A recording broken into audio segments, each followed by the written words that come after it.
नमस्कार, मैं चंदन कुमार और आप देख रहे हैं अपना पसंदीदा चैनल अंगवानी। जय जवान के इस खास एपिसोड में आज हम बात करेंगे आर्मी के रीसेटलमेंट की। आर्मी के मतलब आर्मी के जो जवान है, जो अफसर है, जो वहां काम करते हैं, जो अपने जिंदगी का एक अहम हिस्सा 20 से 30 साल या शॉर्ट सर्विस के जो भी छोटे पीरियड होते हैं, वो अपने जीवन का हिस्सा लगाकर देश की सेवा में लगाकर जब वो रिटायर करते हैं, जब वो बाहर आते हैं फौज से, तो उनका रीसेटलमेंट यानी पुनर्वास कैसे होता है, यही सबसे बड़ा मुद्दा है। अब चाहे अग्निवीर कह लीजिए या आप कुछ भी कह लीजिए, सब पर ले जाकर अग्निवीर में भी चर्चा यही होती कि आखिर उसका भविष्य क्या है। तो आर्मी फौज में जो जो लोग रहते हैं उनका भविष्य कितना और सुरक्षित है, जो देश के भविष्य को सुरक्षित रखते हैं उनका भविष्य कितना सुरक्षित है, इस पर आज हम चर्चा करेंगे। हमारे साथ कर्नल जीपीएस विर्क साहब मोहाली पंजाब से जुड़ रहे हैं हमेशा की तरह, और इस पर हमारा वो बताएंगे भी हमें कि आखिर ये जो रिसेटलमेंट का इशू है, जो आर्मी में कहते हैं कि बहुत अंत तक जो रिटायर्ड कर्मचारी हैं, जो रिटायर्ड फौजी हैं, वो इससे काफी जूझते हैं। और अगर ये सॉल्व हो गया, अगर ये सही से इसका समाधान खोज निकाला गया, तो आर्मी में कहते हैं कभी कोई समस्या नहीं होगी। कर्नल साहब, बहुत बहुत स्वागत आपका अंगवानी पर। जय हिंद, थैंक यू। जैसा कि आपने सुन ही लिया कि हम आज रीसेटलमेंट के मुद्दे पर बात करना चाहते हैं। कहा भी जाता है कि आर्मी में अगर कोई जो सबसे बड़ा समस्या, जो जड़ में कोई समस्या है कि एक आदमी, एक फौज का एक सैनिक जो अपने जीवन का अहम 20 से 30 साल लगाकर वो देश के भविष्य को सुरक्षित रखता है, देश के बॉर्डर को सुरक्षित रखता है, उसका भविष्य खुद सुरक्षित नहीं रहता, क्योंकि ऐसी शायद कोई पॉलिसी नहीं है। विस्तार से तो आप ही बता पाएंगे। और जो रिटायर्ड फौजी हैं, आप भी रिटायर्ड हैं, तो उनके बीच इन सब को लेकर क्या चर्चा होती है, वो सर बताएं जरा।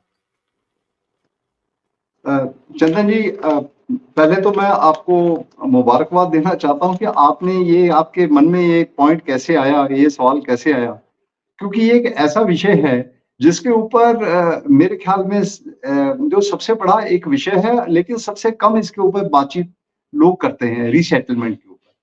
और खास करके अपने देश के अंदर जब से हम 76 साल हो गए इंडिपेंडेंस के बाद, आफ्टर ऑल जो आर्म फोर्सेस में जो काम करने का तरीका था वो तो जैसे ब्रिटिशर्स ने सिस्टम हमारा छोड़ के गए हुए थे, वो करते कराते हम लोग आगे बढ़ते रहे। लेकिन फौज को एक यंग फौज चाहिए, यंग आर्म फोर्सेस चाहिए, तो वो हम भर्ती भी होते रहे। आर्म फोर्सेस जो आर्टिकल 33 के तौर पर हमने आगे बढ़ते रहे, अपनी ऑर्गेनाइजेशन को चलाते रहे, काम करते रहे, बढ़िया करते रहे। और आज की तारीख में आर्म फोर्सेस ऐसी हैं कि विश्व के अंदर हम अपने आप को आर्म फोर्सेस के तौर पर हम अपने आप को बेस्ट मानते हैं, इसमें कोई दो राय नहीं है। पूरा विश्व मानता है कि इंडियन आर्मी जो है one of the best arm forces है। लेकिन साथ ही एक विडंबना ये है कि यही एक सर्विस, ये एक आर्म फोर्सेस की जो सर्विस है, जो हमेशा हम कहते हैं कि ये वही एम्प्लॉयमेंट नहीं है, आप इसमें जाके सेटल नहीं हो सकते। जब आप आर्म फोर्सेस में एक बार एंटर कर गए, एक्चुअल में उसकी जो लाइफ है कभी सेटल नहीं है। ये एक फंडामेंटल चीज है, क्योंकि हर रोज कोई ना कोई हुक्म ऐसा आना है कि आपने अगले दिन के लिए तैयारी के लिए शुरू हो जाना। इसी प्रकार से जो उनके परिवार हैं, उनके बच्चे हैं, जब तक वो आर्म फोर्सेस में रहेंगे, जवान लोग रहेंगे, वो अपने आप को कभी सेटल नहीं महसूस करेंगे। तो आपने कहा रीसेटल, यानी कि वो छोड़ के आएंगे या रिलीज होने के बाद आएंगे, या किसी वजह से वो उन्होंने हमारी देश सेवा में उनकी जान निछावर हो गई है और उसके बाद उनके जो पीछे परिवार हैं, ये रीसेटल नहीं है। सही माने में देखा जाए कानूनी तौर पर एक्चुअल में फर्स्ट टाइम ये सेटल होने की कोशिश कर। तो पहले तो यही हमें समझना चाहिए कि आर्म फोर्सेस में जो भी सर्विसेज दे रहा है, वो जो बाहर आएगा उसको हमने सेटल करना है दोबारा से। अब ये सेटल करने के लिए ये एक बड़ी विडंबना है कि हमारे आर्म फोर्सेस के अंदर, हमारे देश के अंदर इतना बड़ा में कॉन्स्टिट्यूशन है, इतने लंबे लंबे रिटन कॉन्स्टिट्यूशन है, आर्टिकल्स हैं, लेकिन एक भी ऐसा सेक्शन कॉन्स्टिट्यूशन में भी नहीं है और ना ही ऐसा कोई कानून है जिसके अंदर हमने इस चीज की देखरेख करनी है कि हम इनको सेटल कैसे करेंगे। और यही एक कारण है कि फोर्सेस तो जो है वो है तकरीबन 1 about 10 lakh 1.1 million arm forces के अंदर सर्विस कर रहे हैं, क्योंकि यंग लोग चाहिए, जल्दी इनकी रिटायरमेंट रिलीज हो जाती है, 15 साल 17 साल 20 साल, कोई 5 साल में भी बाहर आ रहा है, कोई ज्यादा बहुत कुछ ऑफिसर्स हैं जो सीनियर जेसीओज हैं वो 30-35 साल तक चले जाते हैं। तो ये यंग लॉर्ड जो वापस बाहर आ जाता है, ये इस समय 26 से 27 लाख जो है ऑल ओवर इंडिया ये फैल जाता है, अपनी अपनी जगहों पर वापस चले जाते हैं। अभी आप देखिए, है तो हम सिर्फ 27 लाख, और ये चलो ये 10 लाख हम और मान लीजिए, तो 27 10 और मिला लीजिए 37 लाख।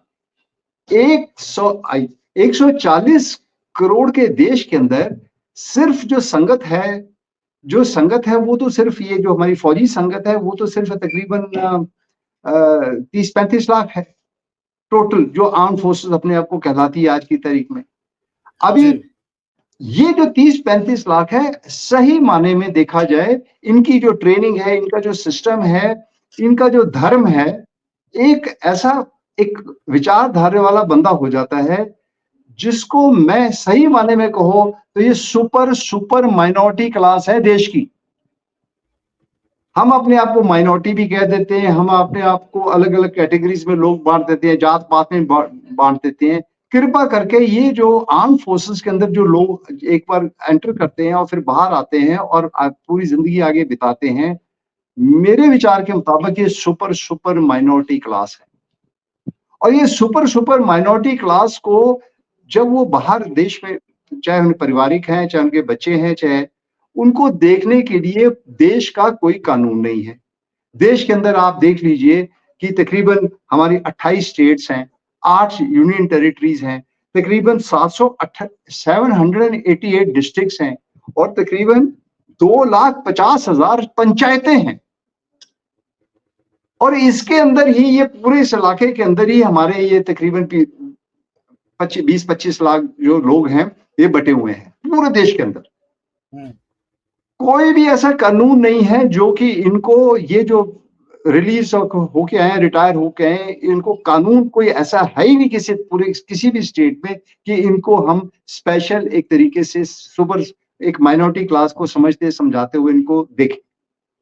एज ए रिजल्ट कुछ नहीं होता, क्योंकि हम फौजी होते हैं तो हम अपनी पुरानी यूनिटों के साथ, पुराने अपने कमांडर्स के साथ, पुराने अफसरों के साथ बातचीत करते करते और ज्यादा हम सेंट्रल गवर्नमेंट पे डिपेंड कर जाते हैं, मिलिट्री, और उसके अंदर भी मिनिस्ट्री ऑफ डिफेंस के अंदर मिनिस्ट्री ऑफ डिफेंस कोई ना कोई ऐसी चिट्ठियां लिखती है जिससे काम करते हैं। अभी इसी चीजों को, और वो नीचे इंस्ट्रक्शन डिप्टी कमिश्नर्स को भेजेंगी, किसी को भेजेगी, किसी प्रकार से हमारे फौजियों को उसको देखने के लिए वेलफेयर स्कीम बना लेते हैं। और वेलफेयर स्कीम ऐसे बनती है कि हालात ऐसे हो चुके हैं कि फौजियों के वेलफेयर के नाम पर सिविलियंस इतना फायदा उठाते हैं कि मैं आपको अभी याद दिलाऊं तो आपकी जो बिल्डिंग है, आकाश बिल्डिंग जो मुंबई के अंदर थी, फौजियों के नाम पे बना ली और रहते हैं सारे सिविलियंस हैं। इसी तरीके से आर्मी वेलफेयर हाउसिंग ऑर्गेनाइजेशंस बन जाती हैं, लेकिन 80% 60% सिविलियन रह रहे हैं उसके अंदर। आप आदर्श की बात कर रहे थे ना? किसकी? आदर्श सोसाइटी की ना, जो आदर्श सोसाइटी के। तो बहुत ज्यादा फौजियों के नाम पर बहुत स्कीमें पूरे देश में चलती रहती है, हर कोई लेता है। कहने का ये मतलब है कि इस समय हम 76 साल में बड़े भरोसे, क्योंकि मैं 24 साल सिविल एरिया के अंदर रहने के बाद ये बात कर रहा हूँ, हमारा नुकसान कैसे हुआ? हमारा नुकसान क्या हुआ है कि जब भी कोई वहां पर बजट की बात करता है, बजट सेंट्रल गवर्नमेंट में कोई डिसीजन लेते हैं, वो एकदम से उनको ये लगता है कि सबसे आसान तरीका है फौज के बजट को फटाफट हिलाओ। ये अंग्रेज, जब ब्रिटिशर्स राज था, you will be surprise to know कि आर्म फोर्सेस के वेलफेयर के लिए उन्होंने कानून बकायदा निकाले हुए थे। और वो कानून आज भी 1921 का एक कानून है जिसको हम कहते हैं इंडियन सोल्जर्स लिटिगेशन एक्ट 1925। यानी कि अपने फौजियों के लिए 1925 में उन्होंने कानून निकाला कि देश के अंदर अगर कहीं पर भी हमारा फौजी बंदा कहीं पर उसको हमें फायदा करना है, उसका नुकसान नहीं होना चाहिए, उसको प्रायोरिटी देनी है, उसको प्रिविलेज देना है, उन्होंने कानून बना के रखा। और मुझे नहीं लगता कि पिछले 25 साल 30 साल के अंदर किसी ने इस एक्ट को यूज किया होगा, किसी कमांडिंग ऑफिसर ने, किसी जवान ने आगे अपने इलाके के अंदर, या डिप्टी कमिश्नर को भी ये ऐसे कानून नहीं पता होंगे। पढ़े हुए कानून पढ़े हुए। इसी प्रकार से टोल है कि भाई फौजी जो टोल होते हैं उसमें से फौजी आराम से निकल जाते थे पहले। 1901 का बना हुआ है टोल, क्योंकि वहां पर भी टोल नहीं देना है। आज तक हमें ये इस समय महसूस होता है कि देखो फौजी की इज्जत ही नहीं है। पुलिस वाला बड़े आराम से एक बिल्ला लगा के टोल से निकल रहा है, लेकिन एक फौजी जो सेवा करके आया है उसके लिए टोल के लिए आज तक हमें क्लैरिटी नहीं है कि एक्स सर्विसमैन को हमें इतनी इज्जत दे दें। और कितने होंगे इस इलाके के अंदर, गिने चोरे कुछ भी नहीं होंगे। हम डिसिप्लिन फोर्सेस, हम डिसिप्लिन लोग जो हैं, हम सोचते हैं कि हमें सिस्टम देखेगा। सिस्टम तब देखेगा जब कोई कानून होगा। जब कानून ही नहीं है तो सिस्टम देखने वाला नहीं है। तो रीसेटलमेंट की आप कोई भी बात करेंगे वो एक वेलफेयर तौर पर लोग करते हैं, वेलफेयर करने की कोशिश करते हैं, और कहीं ना कहीं हम नुकसान उठाते हैं। छोटी छोटी अभी आप बात आते हैं, एक वेलफेयर के लिए भाई एक्स सर्विसमैन को हम सिक्योरिटी एजेंसीज भेजें देते हैं, भाई सिक्योरिटी का काम अच्छा करें, इनको एजेंसियां दे देते हैं।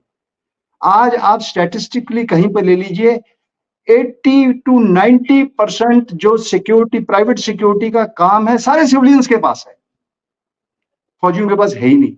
और ये फौजी उन्हीं का काम कर रहे हैं, क्योंकि जहां जब ठेकेदारी का काम आती है, लिटिगेशन की बात आती है, वो उनको दे देते। यानी कि सरकार अपने कोई पॉलिसी बनाती है, लेकिन पॉलिसी ऐसी बनाती है कि वो फिर जाके जो सरमाएदार हैं, बिजनेस वाले हैं, वो उठा के वो पूरे फौजियों के नाम पे ही सब कुछ ले जाते हैं।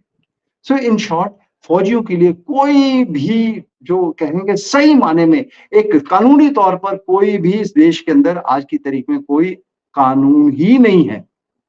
सब अपनी मनमर्जी चलाते हैं। जैसी सरकार आई उसने कुछ बोला, अपने वोटों के लिए चक्कर में किसी को कुछ बोला, किसी को कुछ किया, और अपनी सरकारें बनाते रहे और चलते रहे। और हमारी जो वोट है इसका डायरेक्ट इफेक्ट नहीं हो रहा है। अगर अभी बात अग्निवीर की चली है, तो अग्निवीर की परसेंटेज इतनी बढ़ गई थी कि इसकी वजह से अभी वोटिंग का इफेक्ट होने लगा, तो अग्निवीर की बात करने लग पड़े हम। पिछले 60 साल के अंदर short service commission officer, emergency commission officer, हमारी women short service commission officers हैं, उनको आप यूज कर रहे हो 5 साल के लिए, लगातार 5 साल के लिए यूज कर रहे हो, उसको बाहर भेज रहे हो। आज तक उनको कोई वन रैंक वन प्रिविलेज नाम की कोई चीज ही नहीं है, ओआरओबी का नाम ही नहीं है। जब हमारे ऑफिसर्स का पिछले 60-70 साल से ये हाल हो चुका है, और वो कोर्टों में जा रहे हैं, कोर्ट में उनकी सुनवाई नहीं है, कोई बातचीत नहीं है। अगर उनका ये हाल हो चुका है, तो आने वाले समय पे जो अग्निवीर हैं, क्या आप समझते हो कि इनका कोई भला देखे करेगा? कोई नहीं करेगा, जब तक कोई कानून ना हो। उनके तो पास तो फिर भी मिलिट्री की एक रैंक थी आर्टिकल 18 में, अग्निवीर के पास तो वो भी नहीं है। सो समस्या अग्निवीर के अंदर फौज में जाकर काम करने की नहीं है, ज्यादा समस्या है सभी फौजियों को जब बाहर आना है उनके लिए समस्या है।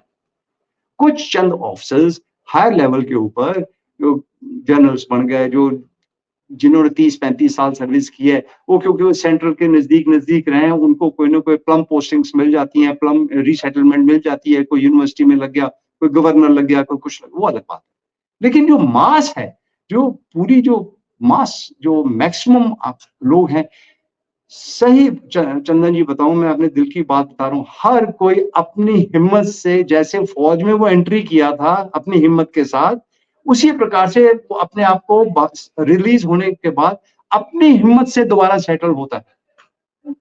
कोई भी सरकारी तरीके से कोई भी इसका कोई वेलफेयर देखने वाला नहीं है, चाहे वो सरपंच हो, चाहे वो काउंसलर हो, चाहे वो डिप्टी कमिश्नर हो, उनको अपने हाथ पैर खुद मारने पड़ते हैं, ये सच्चाई है।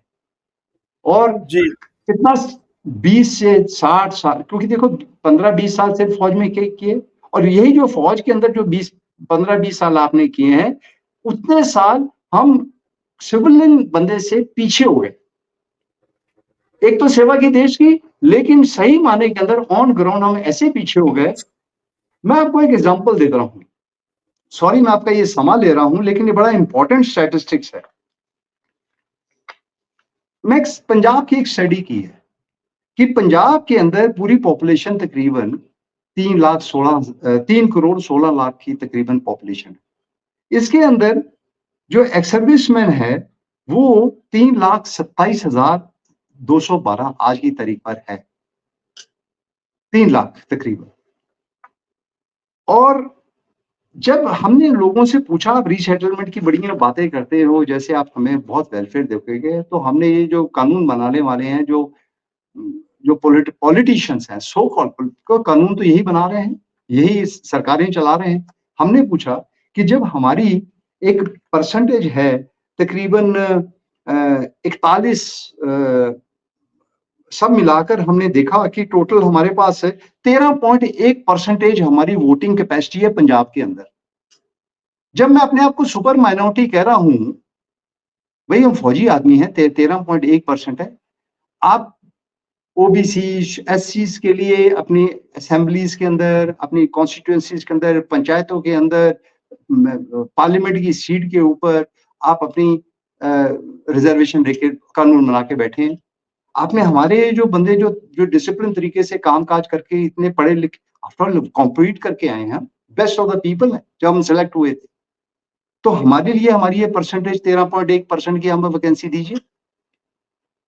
अब उनको चक्कर पड़ा, वो सोचने लग पड़े, यार ये बात तो सही है कि इनकी पॉपुलेशन है इतनी 13.1%, तो इनको क्यों नहीं साथ में हम अपनी ये सिस्टम के साथ जोड़ते, हम क्यों प्रोटेस्ट करें जंतर मंतर पे, हम क्यों सड़कों पे स्ट्रीट के ऊपर प्रोटेस्ट करें, हम पक्का बकायदा जहां पर कानून बनते हैं, जहां बातचीत होती है, वहां पर हमें भी वॉइस ऑफ एक्सेप्ट होनी चाहिए। जो रिटायर होके आ रहे हैं वो बीच में अपनी बातचीत बताएं अपने, जहां सरकारें डिस्कस करती हैं इस इशू को। आप पार्लियामेंट पकड़ लीजिए, आप किसी कोई भी स्टेट की असेंबली पकड़ लीजिए, आपको फौजी मिलेगा ही नहीं, गिना चुरा एक कद्दा कोई मिलेगा। और फिर जब उनको दिखाया कि यानी कि 114 की एक सीट के अंदर 13 से 14 जो सीटें हैं वो असेंबली की फौजियों को मिल सकती है। जब वो फौजी जहां पर कानून बनते हैं, जहां पर वेलफेयर देखा जाता है, अगर हम वहां अपनी बात रखेंगे तो नेचुरली जो आने वाले जो लोग हैं उनका भी कोई ना कोई हम ध्यान रख सकते हैं। अकेली मिनिस्ट्री ऑफ डिफेंस नहीं कर सकती है, ये फेडरल सिस्टम है हिंदुस्तान का। फेडरल सिस्टम के अंदर हमें ऐसा एक मॉडल निकालना है जिसमें कानून भी चाहिए, जिसमें हर स्टेट को अपने अपने कानून बनाने का भी पक्का एक इंस्ट्रक्शन होनी चाहिए। और जब हर स्टेट से ही हमने पूरे फौजी लेने हैं, ये थोड़ी है कि सिर्फ हरियाणा राजस्थान के यहीं से फौजी आएंगे, पूरे ऑल ओवर इंडिया से आते हैं फौजी। तो जब हम इस चीज को रीसेटलमेंट, जब आप बात करते हो या सेटलमेंट की बात करते हो, तो जब हम ऊपर से लेकर नीचे तक इनका हम ध्यान रखेंगे, क्योंकि जब ये एंटर किए थे ये बेस्ट थे 16, 17, 18 साल, 20 साल की उम्र के अंदर, फिर उसके बाद देश सेवा में लग गए। अगर दुश्मन की गोली नहीं उनको मार सके, अगर वापस आ गए हैं तो कृपा करके इनको भी पूरी इज्जत दीजिए। प्रॉब्लम है देश के अंदर बराबरी की इज्जत नहीं, यही कारण है कि अग्निवीर के लिए जोर पड़ गया। यही प्रॉब्लम है, शॉर्ट सर्विस वाले जो है वो इस समय 10 साल से शोर मचा रहे हैं कि वापस आने के बाद आप बराबरी की इज्जत नहीं दे रहे हैं फौजी। Best of the time of our life we give to the nation, but when it comes to in return from the देश से हम कुछ रिटर्न मांगते हैं तो सबके हाथ खड़े हैं, कोई बात ही नहीं करता है, कोई पता ही नहीं किसी को। कईयों को तो ऑनर नहीं मिल रहा है, हम हर चीज नहीं मांगते। हमें कोई, अभी लोग कह रहे हैं कि हम 10% सीट देंगे। अरे यार आप कौन होते हैं सीटें, हम खुद ले लेंगे अपनी हिम्मत के साथ। अगर ऐसे मेरा जवान अगर खुद भर्ती हो गया है, आप खुद मांगोगे, वो अपनी हिम्मत से वो जॉब ले लेगा, वो बिजनेस अपना आप कर लेगा। लेकिन ऐसा भी बिजनेस नहीं होनी चाहिए कि हम बिजनेस शुरू करें, सिक्योरिटी का काम करें, आप ऊपर से एक सरकार एक पॉलिसी बना दें कि भाई ये काम तो वो कर सकते हैं। पूरे देश के अंदर कैश वैन चल रही है, लेकिन ऊपर से ये पिछले 6 अप्रैल 2018 को सरकार ने एक पॉलिसी निकाल दी, भाई ये काम वो करेगा जिसके पास 100 करोड़ नेटवर्थ है। वो जो 100 करोड़ नेटवर्थ है, जो छोटी कंपनी, जो फौजियों की कंपनियां थी, जो फौजी अपने आप काम कर रहे थे, वो खत्म हो गई। तो जो सरमाएदार सिविलियंस हैं, पैसे हैं, वो जो बिजनेस क्लास है, वो ही सिस्टम को खींच के रखी हुई है। तो पॉलिसी ऐसी कुछ बनाए जिससे कि जो लोअर, जो आर्म फोर्सेस से लोग निकल के आते हैं, उनमें बहुत हिम्मत है, उनमें उम्र बहुत ज्यादा है, उनपे वो फिजिकली फिट है, मेंटली फिट है, डिसिप्लिन है, वो अपनी अपनी सहूलियत के मुताबिक कहीं ना कहीं फिट हो जाएंगे। लेकिन ये जो सोच है कि इनको हम गार्ड लगा लेंगे, हम इनको रिजर्वेशन दे देंगे, ये वेलफेयर को देखने की अभी समय नहीं रह गया। कानून बनना चाहिए देश के अंदर कि अगर वो आप हम नेशनल आर्म फोर्सेस के लिए अगर हम बंदे वॉलंटियर हो गए आर्म फोर्सेस में जा रहे हैं, जब वो बाहर आते हैं तो उनके लिए ये बकायदा एक कानून एक उनको फैसिलिटेट कर रहा है, चाहे कोई भी हो। तो कानूनी तौर पर हम देखें कि हाँ भाई ये हमारे थोड़े से वेलफेयर, ये कानून के मुताबिक हम आगे चलेंगे। और होगा क्या, आप किसी भी फौजी को देख लीजिए, उसको सर्वाइवल के लिए प्रॉब्लम नहीं है। उसको प्रॉब्लम ये है कि उसको इज्जत नहीं इलाके में दी जा रही। कोर्ट में जाएगा वहां प्रॉब्लम, थाने में जाएगा वहां प्रॉब्लम, कहीं पर दाएं बाएं लोगों से बात करने की कोशिश करेगा, वो दूसरों से थोड़ा सा भला क्यों है, नंबर एक अच्छा क्यों है, क्योंकि डिसिप्लिन भी है, उसके बाद कुछ पेंशन भी है। अगर आप ये पेंशन भी वापस इनसे ले लोगे तो इसकी इज्जत तो बिल्कुल मिट्टी पलीत हो जानी है। इस इलाके के अंदर आज की तारीख में फौज की इज्जत कहां पर है कि हर फौजी जो आता है ये थोड़ी हाथ में पेंशन लेकर आता है, किसी से भी पूछ लो। इसके पास कैंटीन की फैसिलिटी है, ये मेडिकल का एक हकदार है। जब ये आप तीनों चीजें आपने अग्निवीर से आपने ले ली, उसको आपने देनी नहीं है, आप पैसे का एक लॉलीपॉप दे के उसको ला कर और वापस भेज रहे हो, कौन पूछेगा। फौज, जब फौज की इज्जत नहीं रही तो आपकी आर्म फोर्सेस की भी इज्जत नहीं रहेगी। आर्म फोर्सेस की इज्जत नहीं रही तो सोसाइटी खुद अपने आप को कमजोर महसूस करेगी। तो ये कृपा करके एक मैं गुजारिश ही कर सकता हूँ आपके चैनल के थ्रू कि ये एक ऐसा सब्जेक्ट है जिसके ऊपर बहुत बहुत डीप रूटेड तरीके से इसको स्टडी करने की जरूरत है। मेरी सिर्फ एक भाषा से नहीं ये चेंज होने वाला, इसके ऊपर बहुत स्टडी की जरूरत है। इसमें रिस्ट्रक्चरिंग की जरूरत, फौजी की रीसेटलमेंट के बजाय सिस्टम की रिस्ट्रक्चरिंग की जरूरत है। आर्म फोर्सेस के लिए टास्क करने के लिए तो हम हर चीज फटाफट फौज को फटाफट इधर से उधर करके बनाकर हम ना टास्क पूरा कर लेंगे, लेकिन जो काम करके आया उसके बाहर आ रहा है उसको हमने किस प्रकार से इज्जत देनी है, किस प्रकार से उसको उससे काम लेना है। इज ए फुल फ्लैश्ड अच्छा आदमी है, जो काम करने वाला है, जो 5-10 साल काम करके आएगा, उस वो पोटेंशियल है उसके अंदर, वो रिसोर्स है, उसको हमें फुल्ली यूटिलाइज करना है। और वो चुप बैठेगा भी नहीं, काम करेगा, वो खुद करेगा वो। तो ये जो कुछ चीजें हैं ये कुछ इमोशनल भी हैं, कुछ सोशल भी हैं, कुछ इकोनॉमिकल भी हैं और कुछ पॉलिटिकल भी है। इससे सोल्यूशन जो है एक एक तरीके से नहीं निकल सकता, इसमें काफी डिबेट की जरूरत है। और अगर हम एक पॉइंट रखेंगे अपने दिमाग सब जने कि भाई ये वो इंसान है जो देश के लिए मर मिटने के लिए तैयार हो गया और आगे खड़ा हो गया, अब वापस आ रहा है, इसको हमने इज्जत वापस कैसे देनी है, उसको दोबारा अपने सिस्टम के अंदर कैसे हमने डालना है। उसकी स्ट्रगल तब कम होगी जब कोई कानून उसके लिए होगा। आज की तारीख में देश में कोई ऐसा कानून नहीं है।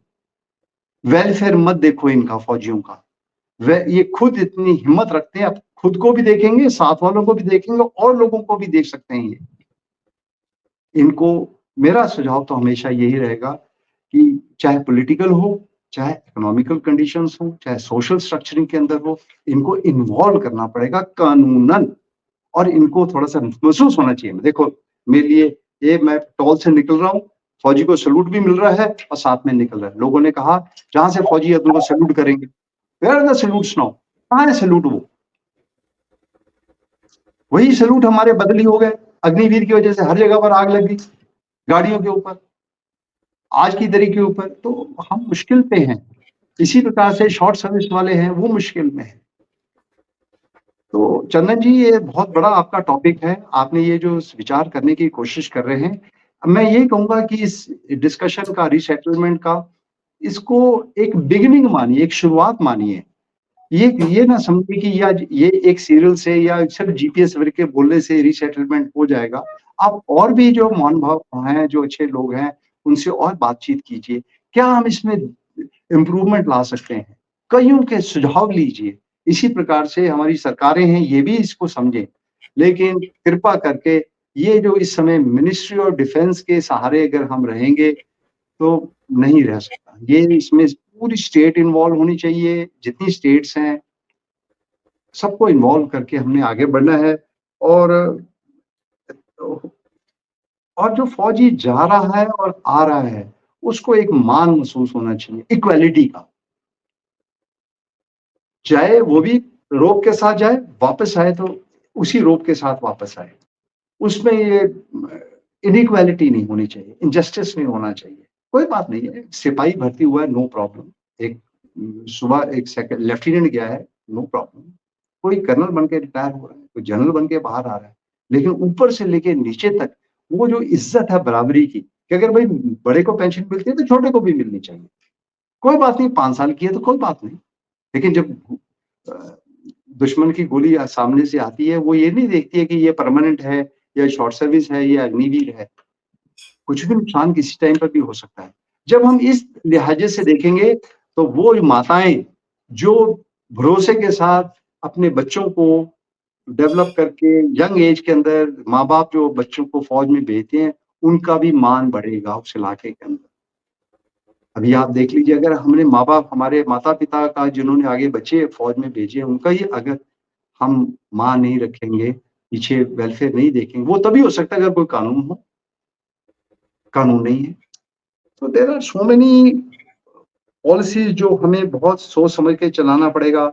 सिर्फ एक ये मतलब बहुत आगे को बढ़ना पड़ेगा, आगे सोच रखनी पड़ेगी। मैं सॉरी, ये कोई एक ऐसा बात नहीं कर रहा हूँ जो कि एक इसका कोई एकदम से इसका कोई सोल्यूशन है। लेकिन हाँ, एक सोच के ऊपर मैंने जरूर है कि पैसा चाहिए, जो भी काम करेंगे हमें पैसा चाहिए। तो पैसा उतना ही हम इस्तेमाल करें, खर्चा उतना ही इस्तेमाल करें, जिससे कि देश के ऊपर बोझ भी ना पड़े। आफ्टर ऑल देश, हम कहते हैं हर एक के ऊपर टैक्स के पेड़ का जोश, ये नुकसान नहीं होना चाहिए। और बोझ कम तभी हो सकता है, जो मैंने ऑलरेडी आपको बताया कि 3 टियर सिस्टम आर्मी बना लीजिए। एक 5 साल वाली, एक 15 साल वाली, 30 साल वाली, राइट। और जितनी कम सर्विस की होगी उसको, उसके ऊपर खर्चा भी कम होगा। लेकिन सबकी बराबरी, सबको 1 रैंक 1 पेंशन मिले, सबको एक, हाँ ठीक है, जितने साल उसने किया उतने साल का मिलेगा, क्योंकि दूसरे जब कहीं नौकरी करेगा उसका, उसको वहां से फायदा मिल जाएगा। तो एट जब 30-35 साल के ऊपर या 50 साल के अंदर वो बंदा आता है, तो वो सिविलियन के साथ बराबरी के साथ हो जाता है।